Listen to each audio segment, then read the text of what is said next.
Hi guys, afternoon, tamang-tama, alas 12, mag-aalauna na guys. Ngayon, kung nakita nyo, postura ako, naka-blazer, and then, yan, naka-blazer, naka-jacket, ganyan, tapos naka-ilaw, yan, meron akong ilaw, tapos meron akong camera, yan, tapos mag-headset ako ngayon. Dahil, interview ko ngayon ng pagiging online teacher, so English teacher. So ngayon,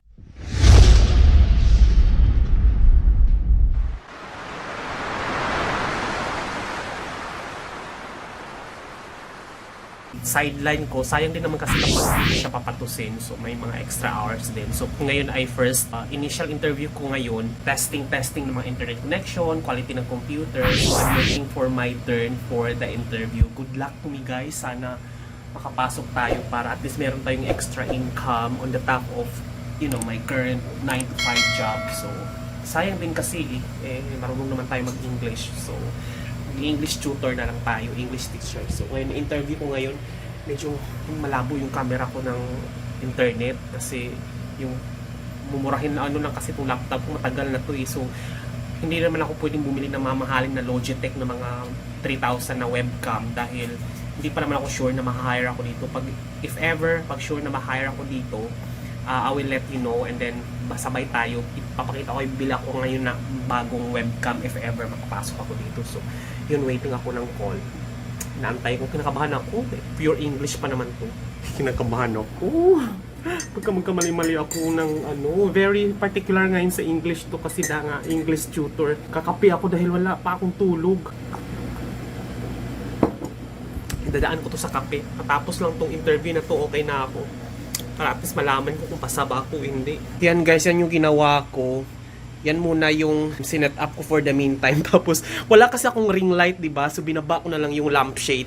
Tinuto ko sa mukha ko para lumiwanag. Kasi madlabo yung camera nito pag walang ilaw. So hindi muna ako makabili-bili ng bagong Logitech. Yung mamahalin talagang webcam na pang streaming. Kasi 3,000 yun. Sige, gusto ko bumili yung sobrang mahal na para mas malinaw talaga. So hindi muna ako bibili dahil interview pa lang naman ako. Ang hirap na ngayon ko lang naranasan yung interview. Kakatapos ng interview, sa stutter ako. Diyos ko, ang hirap talaga pag alam mo yung may may ganung drama na ini-evaluate ka habang nagsasalita. Buti sana kung conversation lang na ganun. Pero alam mo na mayroong ini-evaluate ka, parang nakakaloka.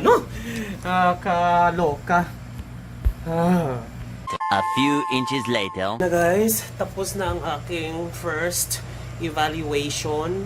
Ang tagal pala. Tapos, mag-aantay na lang ako ng result. Hello, grabe. Ang taba ko na. May mga ganto-ganto na ako. Shit. Promise. Taba ko na. So yun, sikip ko na ng jacket ko. Ngayon ko lang kasi uling na ko to nasuot dahil hindi na ako nag-office. So nasusuot ko na siya ulit ngayon dahil may mga interview ako sa online. So sana may kapasa ako. Next stage ulit. Nagsa-stutter ako. Hindi ako makapag-explain. Alam mo yun, ang dami kong gustong sabihin. Pero nako-conscious ako dahil baka magkamali grammar ako. Mali yung pronunciation ko. Yung tuloy, hindi ko ma-deliver yung thought ko. Para akong newbie sa pag-interview. Dahil, Diyos ko naman, girl, parang 6 years ago pa ako ulit huling na interview. Tsaka yung parang, tell me something, nakalimutan ko na.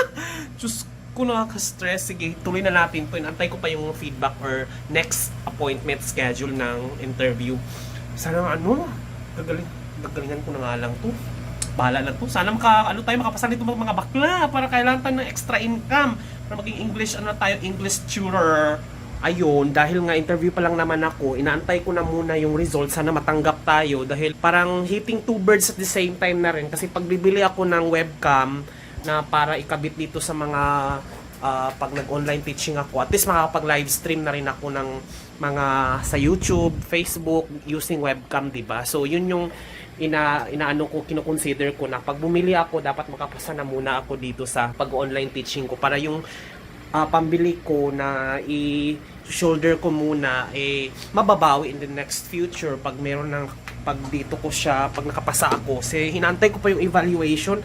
Sana makapasa ako kasi parang wala rin naman kasi akong ginagawa dito sa bahay every after shift, 'di ba? It's either maglilinis na ako, manonood ng TV, tapos pag weekend hindi rin naman ako lumalabas dahil sa COVID, so nanonood lang ako ng Netflix, tulog, pahinga, which is okay naman talaga, kailangan naman talaga magpahinga. Pero minsan kasi pag ayaw kong mag-vlog, parang ganun, at least meron akong ibang trabaho na pwedeng gawin. Mag-online teaching ako. And then, very different approach because it's face-to-face via webcam. So, nakaka-conscious siya.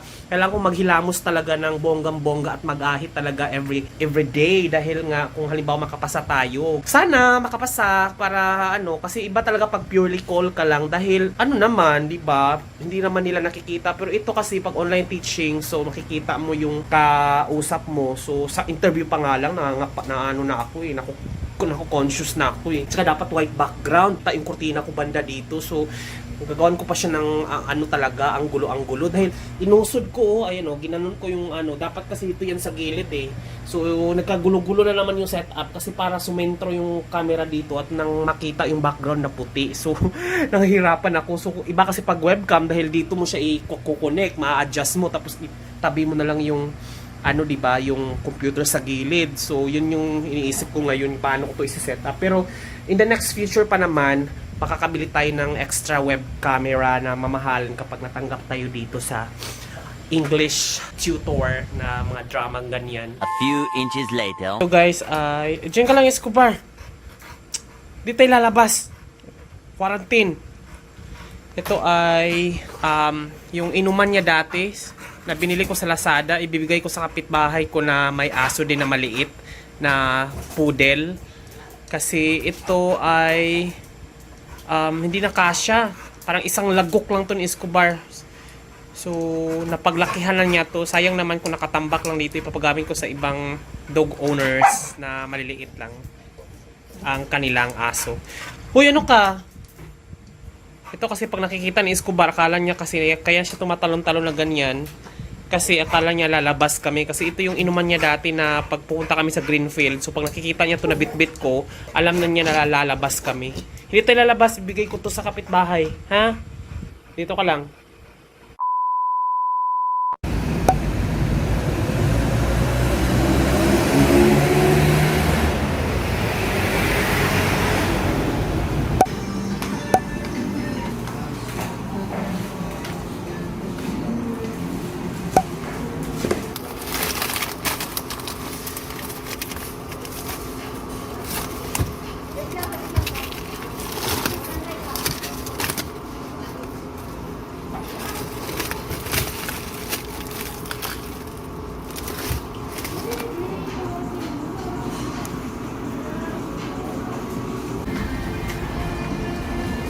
Ito lahat guys ang aking nabili. May mga soft drinks.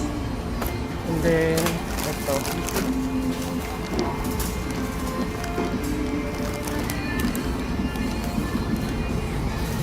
Curry powder.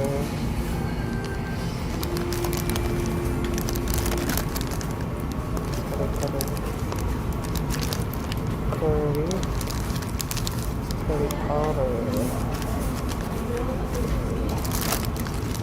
Ito pa ang gulay, adobo sa pula, adobo sa puti, classic,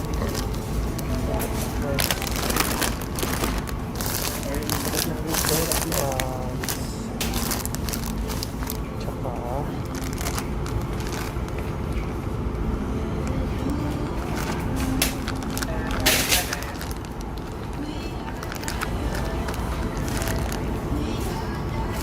lahat sa tinapay, suka, ito na lahat guys ang ating pinamili. Check out ko na to.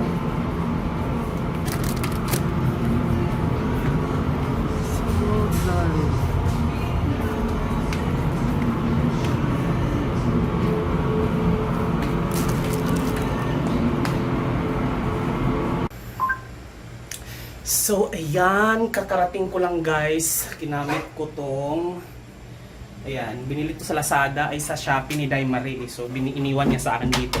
Nagagamit ko na siya kasi kagaling ko lang ng grocery dahil ECQ na naman sa 6, sa August 6 hanggang 20. So, ay ko namang palabas-labas na kasi may mga nanghuhuli kasi mga barangay doon. So, kaya ang ginagawa ko, nag-grocery na ako ngayon. So, naka 7,000 din ako nag-grocery. So, bali, ito yung mga 3 karton, 1, 2, 3, tsaka isang ganitong biskwit. Kasi, at least papano, kahit papano, wala kasi hindi pa, kahit papano, meron tayong mga ngata dito pag nagugutom. Yun nga lang, problema ko lang talaga, hindi ko pa nakuha ang aking induction cooker na pinaayos, diba? Dahil wala akong magagamit na pangluto. Problema siya dahil hanggang ngayon hindi pa rin naayos, 3 weeks na. Sobrang tagal na. Baka pupuntahan ko siya ngayon sa Miyerkules, ipo-pull out ko na yung item na kahit hindi man na maayos or maayos man, basta sabay Miyerkules kukunin ko na talaga. Dahil umorder ako ng multi-cooker, 3,400 dahil wala na akong panglutuan talaga.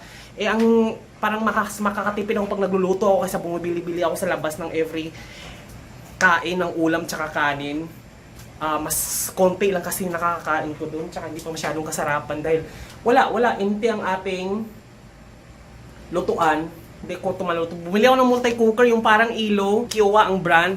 Paparating na galing Lazada. So, yun yung gagamitin ting pangluto. Bali yung induction, kung maayos man nila yun or hindi. Pag naayos, good, kukunin ko. Itatabi ko na lang. Kasi yun yung multi-cooker na paparating yung gagamitin natin. Pero ito kasi, ano naman useless din yung grocery kung wala akong lutuan. At saka magsasara yung mga kainan kasi, yung mga karinderya, ganyan. So, ay, lockdown na naman. Pangatlong lockdown na to talaga, ECQ Season 3. Yung total hard lockdown talaga. So, wala nang labasan. So, at least meron na tayong grocery. So, ayusin ko muna siya. Na-stress ako. Pagod pala yung grocery. Kala ko konti lang yung grocery ko nung napag-ipon-ipon na lahat. Ang bigat pala. Scuba naman eh.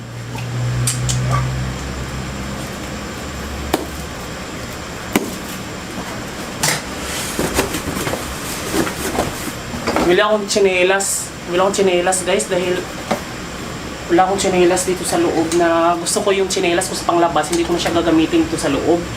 Ito. Kasi ito yung panglabas ko eh. Tapos ito yung gagamitin ko dito sa loob. Alpumbra. Maganda rin naman, 165 lang. Scuba naman eh! Slip! Shampoo, Zone Rocks, alcohol. Scuba! Ano ba? Downy, Breeze, liquid detergent, saka 2 Downy na liquid detergent pang refill.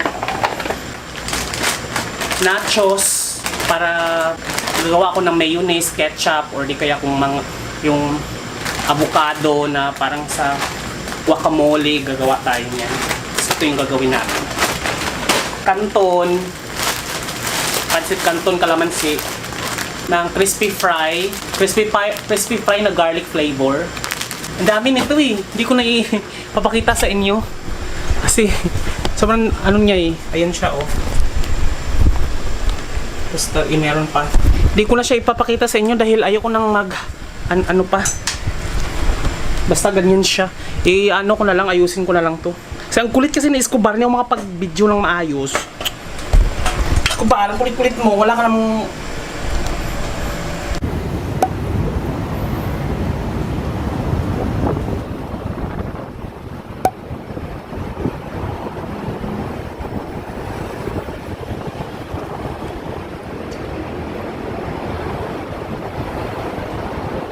Hey guys! Bad news! Nakuha ko na yung result ng ating application sa pagiging English teacher sa online. Unfortunately, bumagsak po ako sa evaluation.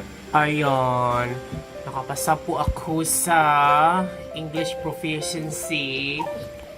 Sa English Proficiency test, pumasa po ako dan. Kaso, nung nag-test call and interview na ako, the result is failed interview. We regret to inform you that you failed the interview. If you wish to continue application for your job, you must wait until 6 months. So, ayun. Medyo nakakalungkot dahil hindi ako nakapasa. Excited pa naman ako. Pero, wala. Ganun talaga ang buhay. So, been there than that. I've been rejected, I've been declined to any application na subukan ko, hindi lang sa pagiging ESL or kahit sa yung bago pa ako makapagtrabaho talaga, marami ng rejection. Pero ang spirit ko kasi nakakalulungkot lang ako, medyo nakaka-disappoint lang kung bakit questionin mo yung sarili mo, but that's not how we supposed to think. We're going to improve ourselves. Baka hindi ko masyadong na-deliver yung kanilang standard, and I understand kasi it's an English learning website that they have their standard. Ikaw yung magtuturo eh. So, try ko sa iba, baka mas mababa ang standard nila.